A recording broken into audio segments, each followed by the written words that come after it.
My own father called me a failure. He just witnessed my ultimate rise to power. The clinking of crystal glasses echoed through the cavernous dining hall, a hollow sound against the backdrop of his father's booming laughter. Cassian Thorne, a titan of industry with a presence that seemed to fill every corner of the opulent space, was reveling, as he always did, in the grand illusion of his own unwavering success. He moved among the assembled guests, a perfectly tailored suit barely containing his expansive confidence, his voice a resonant baritone that carried over the polite murmur of conversation and the soft strains of a string quartet. Every gesture was a performance, every anecdote a carefully crafted testament to his Midas touch. Across the polished mahogany table, laden with a feast that seemed to stretch into the next room, his eyes, sharp and calculating like a hawk's, met his son's with a familiar mixture of pity and disdain. "Arion," he boomed, gesturing with a hand that held a half-empty glass of rare vintage, a deep ruby liquid that shimmered under the chandeliers. "Still chasing those digital phantoms, are we?" He hears his revolutionary game is still just that, a phantom, a dream, while he, his boy, continues to build empires from tangible brick and mortar. A murmur of agreement rippled through the assembled guests, mostly old money, old guard, men and women whose fortunes were etched in steel, concrete, and century-old ledgers. They were individuals who worshipped spreadsheets and blueprints, who understood the weight of physical assets and scorned the ephemeral nature of the digital realm. They offered sympathetic, knowing glances his way, a silent chorus of agreement with Cassian's pronouncement. It was a familiar scene, a performance his father orchestrated countless times to underscore his son's perceived failures against his own towering achievements. Yet, tonight, something felt different. There was a desperate edge to Cassian's usual bravado, a subtle tremor in his hand as he set down his glass, a flicker of something akin to fear in his eyes, quickly masked by bluster. He spoke of a new, massive deal closing, a triumphant acquisition that would solidify his position, yet his words lacked their usual conviction. His gaze darted to a discreet television screen near the bar, where the ticker tape of a financial news channel scrolled ominously. He had no idea, of course, that the very foundations of his tangible empire were not merely cracking, but crumbling. And he certainly had no idea that his son's digital phantom was about to become the most solid reality he had ever faced, a reality that held the key to his own unlikely salvation. Arion simply offered a faint, almost imperceptible smile, taking a slow sip of his water. He had learned, years ago, the profound power of silence in the face of a storm. His journey to that quiet, knowing smile began not in a grand dining hall, but in the solitude of his own mind, fueled by the sting of countless dismissals. For as long as he could remember, the virtual world had been his sanctuary, a place where imagination could take form, where logic and creativity intertwined to build universes. From the moment he first laid hands on a rudimentary home computer, its green screen glowing with possibilities, he felt an immediate, profound connection. While other boys dreamed of sports cars or corner offices, he dreamt in lines of code, in intricate algorithms that promised immersive realities. He devoured books on computer science, on narrative design, on the nascent fields of virtual reality, often hiding them under his bed when Cassian was home.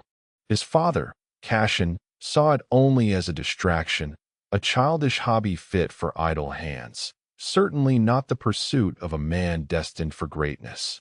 Arion recalled vividly a particular afternoon when he was 10.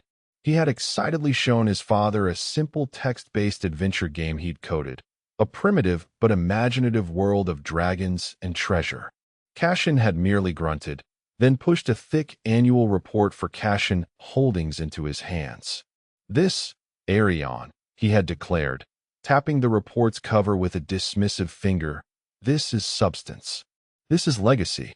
Your little games are fleeting shadows, gone with the next update." His words, delivered with the weight of absolute truth, always carried the same dismissive undertone.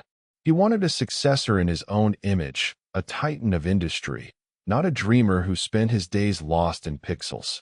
Arion's quiet passion was interpreted as weakness, his introverted nature as a lack of ambition. Every school report, every career choice, every conversation was framed as an opportunity for Cassian to highlight his son's deviation from his predetermined path. When Arion announced his intention to pursue computer science at university, Cassian had scoffed, suggesting a minor in business at the very least, as if to dilute the perceived frivolity of his son's chosen field.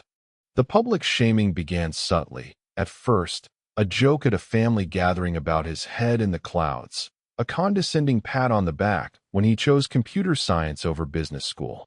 Perhaps he'll design a new digital ledger for us one day, Cassian would jest, winking at his peers, ensuring the dig landed squarely.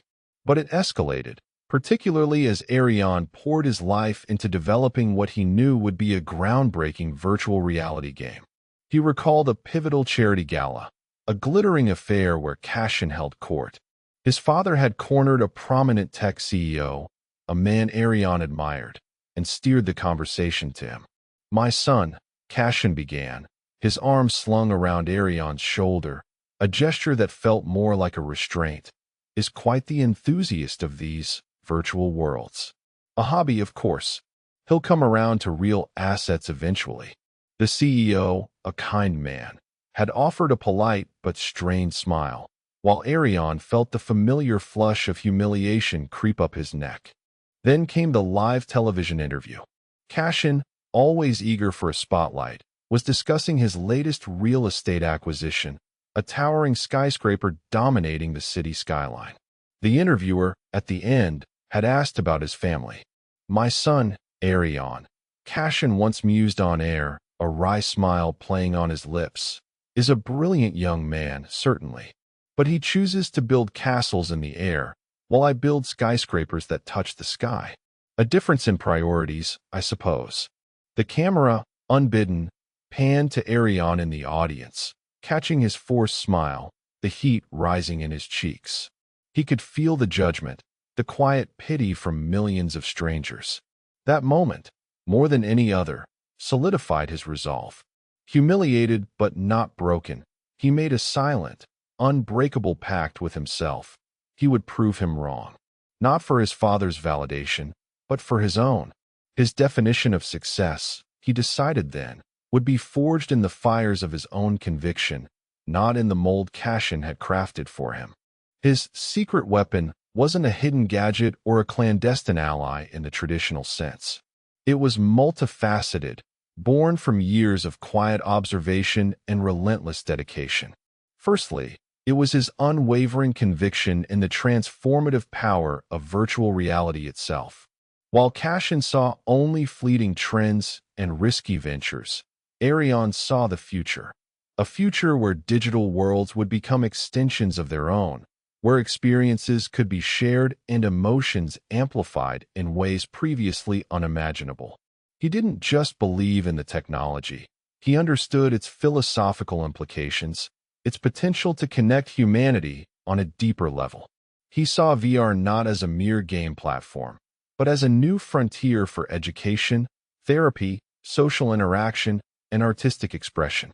This foresight was something Cassian, trapped in his tangible world of ledgers and deeds, could never grasp. He often pondered the nature of reality itself. If an experience felt real, if it evoked genuine emotion, was it not, in its own way, tangible? This internal debate solidified his purpose. Secondly, his secret weapon was his meticulous, almost obsessive, work ethic. That humiliation fueled him, transforming frustration into a focused, relentless drive.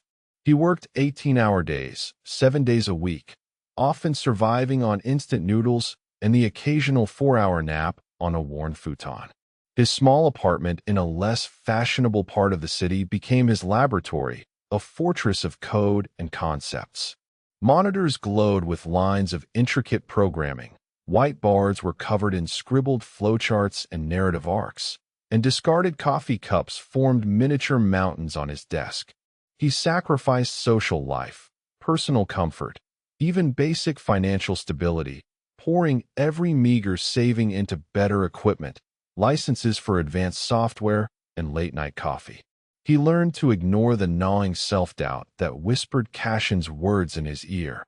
Still fiddling with your toys, Arion? When will you join the real world? Replacing it with the rhythmic click of his keyboard and the glowing hum of his monitors, the quiet symphony of creation. But perhaps the most crucial element of his secret weapon was the network he quietly cultivated. Cassian operated in a world of established banks, old money investors, and conventional venture capitalists. They valued stability, proven track records, and predictable returns, their decision-making governed by quarterly reports and market sentiment. Arion's world was different. He sought out visionaries, disruptors, individuals and small firms who saw beyond the immediate profit margin, who understood the long game of technological revolution. He networked tirelessly at obscure tech conferences held in university auditoriums or converted warehouses, places Cassian would never set foot in. He spent countless hours in online forums, contributing to discussions, sharing insights, building a reputation not on family name, but on genuine knowledge and passion. He met fellow developers and early adopters in quiet coffee shops, sharing ideas over lukewarm lattes, forging connections not on a handshake and a quarterly report, but on shared passion, on a mutual belief in the impossible. This unconventional approach led him to a few key individuals, one of whom was a quiet, unassuming woman named Dr. Lena Petrova. He first encountered Dr. Petrova at a small, invitation-only symposium on theoretical physics and its intersection with virtual reality, a niche within a niche. She wasn't a traditional investor. She was a theoretical physicist turned venture capitalist, renowned for her uncanny ability to spot paradigm-shifting technologies years before they became mainstream. She listened more than she spoke, her gaze unervingly piercing. During a casual networking session, he found himself explaining the core principles of Aethelgard to her, his voice imbued with the fervor of true belief. She didn't care about his father's disdain. She cared only about the elegance of his algorithms, the depth of his world-building, and the sheer audacity of his vision. She challenged his assumptions, probed his logic, and pushed him to articulate the why behind his creation, not just the how. She understood that he wasn't just building a game. He was building an experience that would redefine human interaction. She became his most trusted confidant, a silent partner who saw the true potential of what he was creating. Her insights into the psychological impact of immersive environments, her connections to high-level tech influencers, and eventually, her willingness to take a significant risk on him, were invaluable. She didn't just provide capital. She provided intellectual validation and strategic guidance, becoming a mentor in a field Cassian couldn't even begin to comprehend. As he poured his entire being into refining Aethelgard, the virtual reality game that had consumed his life, Cassian's business empire began to show its first, almost imperceptible cracks. Arion watched from a distance, calmly observing the patterns that only someone unburdened by ego could discern. First, there were whispers of delayed projects. A major resort development in the Caribbean halted, a skyscraper in Singapore facing unexpected regulatory hurdles. Then came news of unexpectedly high interest rates on his latest bond issue, signaling a subtle loss of market confidence. Cassian's typical aggressive expansion had left him over-leveraged, dependent on a perpetually booming market and cheap credit. And the market, as Arion knew from his own extensive research into global economic indicators, was poised for a significant correction. He spent hours analyzing global trade reports, currency fluctuations, and emerging market trends, seeing the macroeconomic storm clouds gathering on the horizon long before Cassian, blinded by his own hubris, did. While his father dismissed his pursuits as frivolous, Arion was quietly absorbing data, understanding the broader currents that would soon engulf him. His own plan was executed with a quiet, almost imperceptible precision. He launched a series of highly targeted, invite-only alpha tests for Aethelgard. These weren't for the general public, but for a carefully curated group of influential tech journalists, industry analysts, and high-net-worth individuals known for their early adoption of disruptive technologies. He didn't seek widespread media attention yet. He wanted the buzz to build organically, like a slow-burning fire. He had a few hundred testers, each vetted for their insight and influence. The feedback was overwhelmingly positive, even ecstatic. Players described an unparalleled sense of presence, an emotional connection to the digital world that transcended anything they had experienced before. They spoke of the game's adaptive AI, which learned from their playstyle and created unique, personalized narratives, making each experience truly bespoke. His Zygarnik effect was in full swing. He released limited-time demos, just enough to tantalize, to create an insatiable desire for more. "When can we play the full game?" became the universal cry across private forums and encrypted chats. His silence on the launch date only amplified their anticipation, fueling the curiosity gap and turning private anticipation into a roaring wave of demand. Cassian, meanwhile, interpreted his son's quiet dedication as a sign of failure. He saw his lack of public fanfare, his absence from the social scene, as confirmation that Arion was still floundering, trapped in his digital fantasy. "Still holed up in that dingy apartment, Arion?" he'd ask on the rare occasions they spoke, his voice laced with patronizing concern, a thinly veiled insult. Perhaps it's time to consider a more stable profession. He could always find a place for him in acquisitions. Real work, with real returns. He saw his son's quiet focus as a desperate retreat, not a strategic advance. His arrogance grew in inverse proportion to his own increasingly precarious financial situation. He was too proud, too invested in his image of invincibility, to admit that his empire was teetering. He doubled down on his public displays of wealth, orchestrating elaborate charity events and grand corporate announcements that only served to highlight the depth of his denial. One particular event, a gala for a dubious environmental charity, featured a live orchestra and a display of vintage cars, all paid for on credit. The whispers about his company's mounting debt grew louder, filtering through the city's financial districts, but he simply dismissed them as baseless rumors, attacks from envious rivals. He was so consumed by maintaining his outward facade that he failed to see the internal rot, or the quiet, relentless progress of his own son's venture. While Cassian focused on patching superficial cracks in his sinking ship, Arion was building a new vessel, designed for an entirely different sea, one his father couldn't even imagine. The evening of the reveal arrived with the deceptive calm of a brewing storm. It was Cassian's annual Founders Ball, a lavish affair held in the grand ballroom of one of his flagship properties, the Thorne Tower. The air hummed with the scent of expensive perfumes and aged whiskey, the clatter of silver on fine china, and the polished shoes of the city's elite. Cassian had insisted his son attend, despite his polite demurrals, perhaps hoping to use his presence as another subtle prop in his narrative of the successful father and his wayward, but ultimately harmless, son. Cassian was particularly agitated that night, his usual bluster barely concealing a raw anxiety. News of a major financial restructuring, bordering on a bailout, for his primary holding company had leaked that morning, sending shockwaves through the financial press.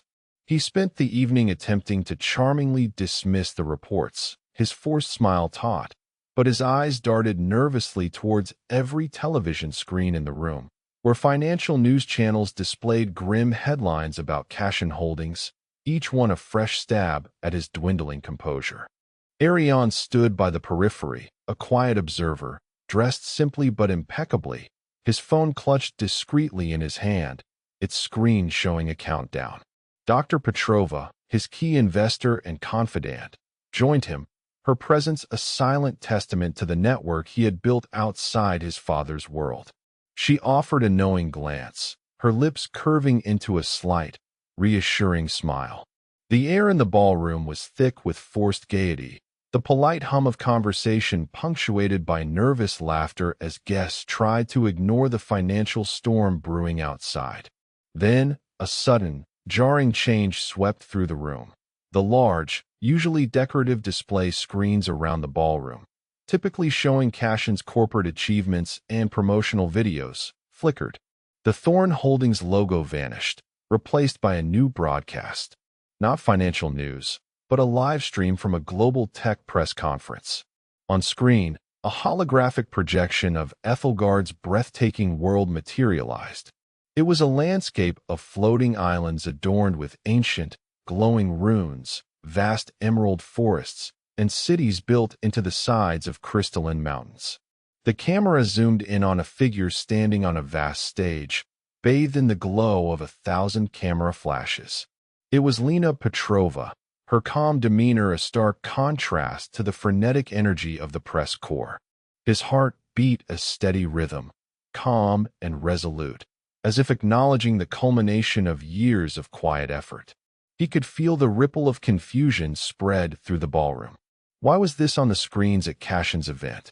Guests exchanged puzzled glances, their whispers momentarily dying down.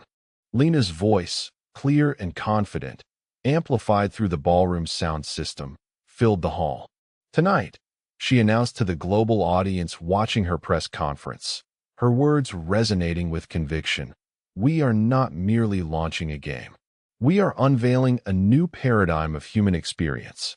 Aethelgard, developed by the visionary mind of Arion Thorne, represents a quantum leap in virtual reality. With unprecedented immersion, emotional depth, and a revolutionary adaptive AI, it is poised to redefine digital interaction for generations to come. The words hung in the air, a silent challenge to the very foundation of Cassian's world. A collective gasp rose from Cassian's guests. Their eyes, wide with disbelief, flickered between the awe-inspiring scenes of Aethelgard on the screens and Arion, standing quietly in the corner. Cassian himself, who had been mid-sentence, his face contorted in a desperate attempt to appear unconcerned about his company's plummeting stock, froze. The glass of rare vintage slipped from his trembling hand, shattering on the polished floor with a sharp, unwelcome crack.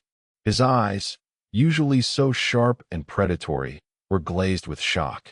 He looked at Arion, then back at the screen, as if trying to reconcile the two images, the sun he had dismissed, and the global phenomenon now dominating every screen. Lena continued, her voice gaining momentum, building to the crescendo of her announcement. This project, born from years of quiet, relentless dedication, from a vision that dared to defy conventional wisdom, has attracted an initial investment of $2 billion. A cacophony of whispers erupted.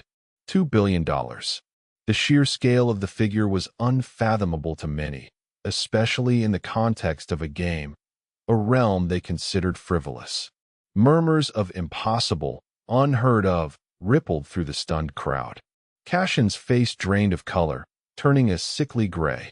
He visibly swayed, clutching the edge of a nearby table for support, his eyes fixed on the screen as if it held his impending doom. His empire, which he had declared was built on tangible brick and mortar, was now, by comparison, valued at a fraction of this new, digital behemoth. And that, Lena concluded, a knowing glint in her eyes, her voice ringing with triumphant finality, is just the beginning. Pre-orders for Aethelgard have surpassed all industry records. We anticipate first-month sales to exceed $5 billion globally, cementing its position as the most successful entertainment launch in history. We anticipate Aethelgard will redefine not just gaming, but how humanity connects and experiences reality. The ballroom was silent again, a stunned, collective hush. Every eye was on Arion, then on Cassian, who stood trembling, his carefully constructed facade utterly shattered. His father, the man who had publicly shamed him for years, who had dismissed his dreams as childish fantasies, was now staring at the living, breathing manifestation of everything he had ridiculed. He saw not a failure, but a force, a power he had deliberately chosen to ignore. The truth, in that moment, was laid bare for all to see. His quiet work, his unconventional path, had not merely succeeded. It had eclipsed his entire legacy in a single, undeniable flash of light. The power dynamic, for the first time, had irrevocably shifted. The immediate fallout was, in a word, spectacular. Cassian, utterly blindsided, tried to regain his composure, but the tremor in his hands, the pallor of his face, betrayed him. He stammered a few incoherent words, then simply turned and walked away from the stunned crowd. His shoulders slumped, his usual swagger replaced by a profound, almost crushing, defeat. His aides, usually bustling around him like dutiful satellites, kept a respectful distance, their faces etched with concern and a dawning realization of their employer's predicament. The news of Aethelgard's monumental launch spread like wildfire through the ballroom, mingling with the grim updates on Cassian Holdings' financial woes, which were now flashing across the very screens that had just showcased Aethelgard's triumph. Guests who had offered Arion pity earlier now approached with tentative smiles, their eyes wide with newfound respect. Some offered awkward congratulations, others a quiet apology for having bought into his father's narrative. The shift in their demeanor was palpable, a testament to the swift, brutal judgment of the world where success, however it manifested, was the only currency that truly mattered. The subsequent days were a whirlwind. The media, already in a feeding frenzy over Cassian Holdings' troubles, seized upon the stark contrast. The son, once publicly shamed as a failure, now a titan of the digital age, while the father, once an untouchable magnate, faced ruin. Headlines screamed, from gaming failure to billion-dollar visionary.